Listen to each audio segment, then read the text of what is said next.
Universe कितना बड़ा है? 21st सेंचुरी के इस मॉडर्न टाइम में भी क्या हम जान पाए हैं कि यूनिवर्स असल में कितना बड़ा है और ये ख़त्म कहाँ पे होता है? अगर आपसे पूछा जाए कि ये फुटबॉल या आपका घर कितना बड़ा है, वो तो आप आसानी से मेजरमेंट के जरिए बता सकते हो, लेकिन जब बात यूनिवर्स की आती है तब ये इमेजिन करना भी मुश्किल हो जाता है। तो आज हम इसी टॉपिक के बारे में इस वीडियो में बात करेंगे, तो इसीलिए वीडियो को शुरू से लेकर लास्ट तक ज़रूर देखना। ये है हमारी धरती, और आप जिस भी चीज़ को अपने सराउंडिंग देख रहे हो वो यहाँ पे ही एग्जिस्ट करता है। कैलकुलेशन से ये पता चला है कि हमारी धरती इक्वेटर पे 24,901 माइल या 40,075 किलोमीटर जितना लेंथ है। तो इससे आप इमेजिन कर सकते हो कि ये डिस्टेंस एक नॉर्मल ह्यूमन बीइंग को ट्रैवल करने में कितना ज़्यादा टाइम लगेगा। लेकिन जो धरती हमारे लिए इतना बड़ा है वो असल में यूनिवर्स के मुकाबले कितना बड़ा है? तो शुरू करते हैं हमारे नेचुरल सैटेलाइट मून से।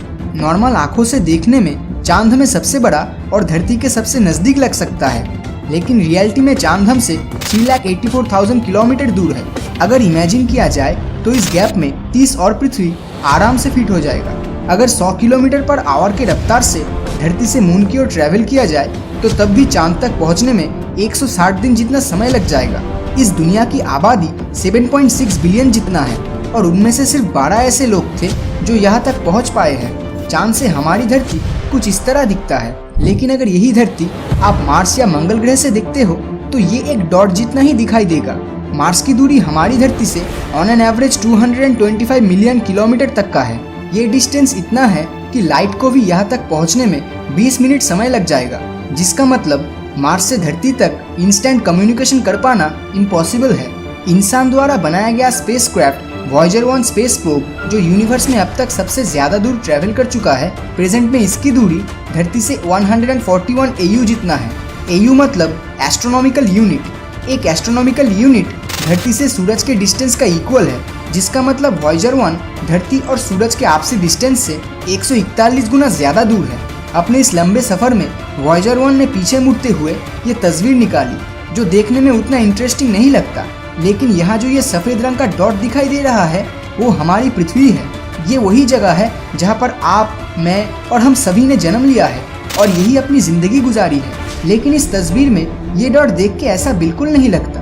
वॉयेजर 1 आज के टाइम पे 17 किलोमीटर पर सेकंड की रफ्तार से स्पेस में ट्रैवल कर रहा है। सुनने में ये स्पीड काफ़ी ज़्यादा लग सकता है, लेकिन अगर इसी स्पीड से वॉयेजर 1 स्पेस में ट्रैवल करता रहा तो आने वाले 33,000 साल में भी ये हमारे गैलेक्सी मिल्की वे को क्रॉस नहीं कर पाएगा। अगर हमारे सोलर सिस्टम को जूम आउट किया जाए तो हमें मिलता है इंटरस्टेलर नेबरहुड। यहाँ पर मेजरमेंट करने के लिए एस्ट्रोनॉमिकल यूनिट भी बहुत छोटा होता है, इसीलिए यहाँ पर लाइट ईयर्स में डिस्टेंस मेजर किया जाता है। एक लाइट ईयर मतलब लाइट धरती के 1 साल जितना समय में जितनी दूरी तय करता है। सूरज के बाद हमारी धरती से सबसे नियरेस्ट स्टार प्रोक्सिमा सेंटोरी जो धरती से 4.24 लाइट ईयर्स दूर है, वहाँ तक वॉयेजर 1 स्पेसक्राफ्ट को प्रेजेंट स्पीड से पहुँचने में 70,000 साल लग जाएंगे। और जूम आउट करने पे हमारा अपना मिल्की वे गैलेक्सी दिखाई देगा और इस एरिया में ये छोटा सा येलो डॉट हमारी धरती है।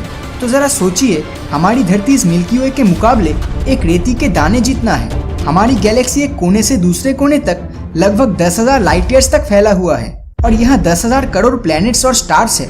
अब आपको लग सकता है कि फिर तो ये यूनिवर्स बहुत बड़ा है, लेकिन रुकिए, एंटायर यूनिवर्स के मुकाबले ये तो कुछ भी नहीं है। अगर मिल्की वे को जूम आउट किया जाए तो आपको मिलेगा लोकल ग्रुप ऑफ गैलेक्सी, जिसके अंदर मिल्की वे की तरह 54 गैलेक्सीज है, जिसका विस्तार एक कोने से दूसरे कोने तक 10 मिलियन यानी 1 करोड़ लाइट ईयर्स जितनी है। और अगर इसे भी जूम आउट किया जाए तो हमें मिलता है वर्गो सुपर क्लस्टर, जिसके अंदर लोकल ग्रुप ऑफ गैलेक्सी सिर्फ एक छोटा सा पोर्शन है। यहाँ पर एटलीस्ट 100 से ज़्यादा लोकल ग्रुप ऑफ गैलेक्सीज पाए जाते हैं। यहाँ एक कोने से दूसरे कोने की दूरी 11 करोड़ लाइट ईयर्स तक का है, लेकिन यूनिवर्स तो इससे भी बड़ा है। अगर इसे भी जूम आउट किया जाए तो हमें मिलता है लैनिकिया सुपर क्लस्टर, जहाँ पर पिछले वर्गो सुपर क्लस्टर का साइज सिर्फ एक डस्ट पार्टिकल जितना ही है। यहाँ दूरी एक कोने से दूसरे कोने की 52 करोड़ लाइट ईयर्स तक का है। और अगर इसे भी जूम आउट किया जाए तो लैनिकिया सुपर क्लस्टर भी एक छोटा सा भाग है उस हिस्से का जिसे हम ऑब्जर्वेबल यूनिवर्स कहते हैं। लेकिन इसका ये मतलब नहीं बनता कि यही तक पूरा यूनिवर्स सीमित है। ये सिर्फ इतनी दूरी है जहाँ तक इंसान डिस्कवर कर चुका है, और ये जरूर हो सकता है कि पूरा यूनिवर्स इससे भी कई हजार लाखों गुना बड़ा हो। और हमें ये बात नहीं भूलना चाहिए कि इस ऑब्जर्वेबल यूनिवर्स का सेंटर हमारी धरती को एज्यूम किया गया है। जो असल में रियलिटी नहीं है। अर्थ को सेंटर में रखते हुए हमारा यूनिवर्स दोनों तरफ 4650 करोड़ यानी टोटल 9300 करोड़ लाइट ईयर्स तक है। तो अभी तक जितनी भी चीज़ों के बारे में बताया गया है वो सिर्फ और सिर्फ ऑब्जर्वेबल यूनिवर्स से जुड़ा है। तो अब एक सवाल उठ सकता है कि क्या ऑब्जर्वेबल यूनिवर्स एक कंप्लीट यूनिवर्स है? असल में यूनिवर्स दो पार्ट्स में डिवाइड है। एक है ऑब्जर्वेबल यूनिवर्स जिसे अभी तक मॉडर्न साइंस देख या जान पाया है, और दूसरी तरफ द होल यूनिवर्स जो ऑब्जर्वेबल यूनिवर्स के साथ साथ वो हिस्सा भी आता है जिसे अभी तक हम इंसान जान नहीं पाए हैं। एग्जाम्पल के तौर पे जैसे एक लंबी टावर पूरे दुनिया का सेंटर नहीं हो सकता, वो सिर्फ दुनिया के एक छोटे से हिस्से का सेंटर है।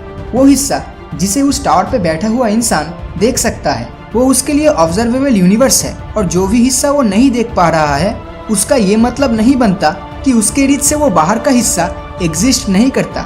यानी टावर पे बैठे उस आदमी की आंखों की पहुंच से दूर जितनी भी पोर्शंस है वो पोर्शंस उस आदमी के लिए दी नॉन ऑब्जर्वेबल यूनिवर्स है, और ये पूरा यूनिवर्स ऑब्जर्वेबल और नॉन ऑब्जर्वेबल यूनिवर्स को मिलाकर बनता है। आई होप इस एग्जाम्पल से आपको ऑब्जर्वेबल और दी नॉन ऑब्जर्वेबल यूनिवर्स का डिफरेंस समझ आ ही गया होगा। दूसरी तरफ कॉस्मिक इन्फ्लेशन थ्योरी के हिसाब से the whole universe observable universe के कंपैरिजन में 150 सेक्सटिलियन जितना बड़ा हो सकता है। जिस नंबर में कुछ इतने जीरोस आते हैं, हमारी धरती का साइज पूरे ऑब्जर्वेबल यूनिवर्स के मुकाबले उतना ही बड़ा है जितना बड़ा एक वायरस हमारे मिल्की वे के मुकाबले है।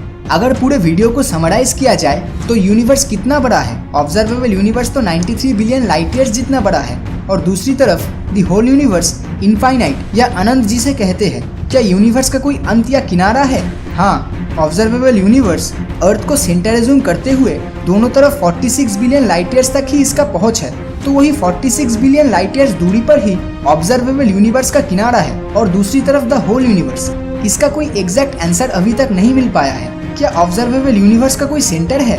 हाँ, जैसे कि पहले भी जिक्र किया गया था, ऑब्जर्वेबल यूनिवर्स में हमारी धरती को सेंटर एज्यूम किया गया है, और दूसरी तरफ द होल यूनिवर्स में शायद कोई सेंटर नहीं है। और ये हमें नहीं भूलना चाहिए कि यूनिवर्स हर रोज फैलता चला जा रहा है, और ये वक्त के साथ और भी बड़ा होता रहेगा। तो ये पूरा यूनिवर्स आपको कितना बड़ा लगता है? हमें नीचे कमेंट बॉक्स में ज़रूर बताएं। और अगर ये वीडियो आपको अच्छा लगा हो तो इस वीडियो को लाइक और अपने दोस्तों के साथ शेयर करना मत भूलना। और अगर अभी तक आपने हमारे चैनल को सब्सक्राइब नहीं किया है तो सब्सक्राइब करके नोटिफिकेशन बेल को ऑन कर दीजिए, क्योंकि मैं ऐसे ही वीडियोस हर हफ्ते लाता रहता हूँ। तो मिलता हूँ आपसे अगले वीडियो में, और हमेशा की तरह थैंक्स फॉर वॉचिंग।